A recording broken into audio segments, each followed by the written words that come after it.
열차 안에서 법을 어겨 철도특별사법경찰대의 수사를 받은 공무원이 최근 5년간 50여 명에 이르는 걸로 파악됐습니다. 3명 가운데 1명꼴은 불법 촬영이나 성추행 등 성범죄를 저질러서 기소됐지만 정작 소속기관의 징계는 감봉에 그친 경우가 허다했습니다. 보도에 윤혜리 기자입니다. 오송과 서울을 오가는 고속열차가 정차하는 수서역. 지난 7월 이곳에서 기획재정부 국장급 공무원이 공연 음란 혐의로 철도특별사법경찰대에 체포됐습니다.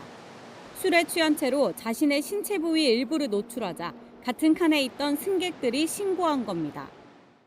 이처럼 열차 시설 내에서 벌어지는 범죄를 담당하는 철도 특사경의 수사를 받은 공무원은 최근 5년 동안 모두 53명입니다. 매년 10명꼴인 셈입니다. 이 가운데 3명 가운데 1명꼴인 18명은 옆자리 승객을 추행하거나 신체 부위를 몰래 촬영한 혐의 등 성범죄로 기소됐습니다. 시와 구청 공무원이 가장 많았고 군인과 경찰, 부처 공무원까지 다양했습니다.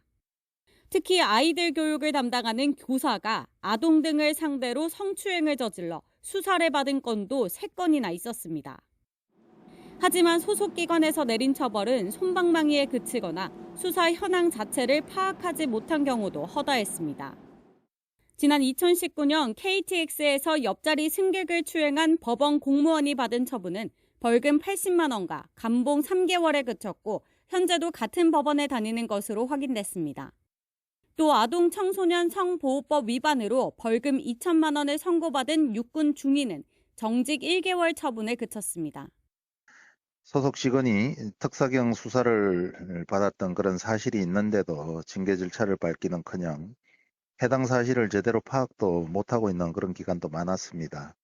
공직사회에 대한 국민의 신뢰를 무너뜨리는 일이라고 생각합니다.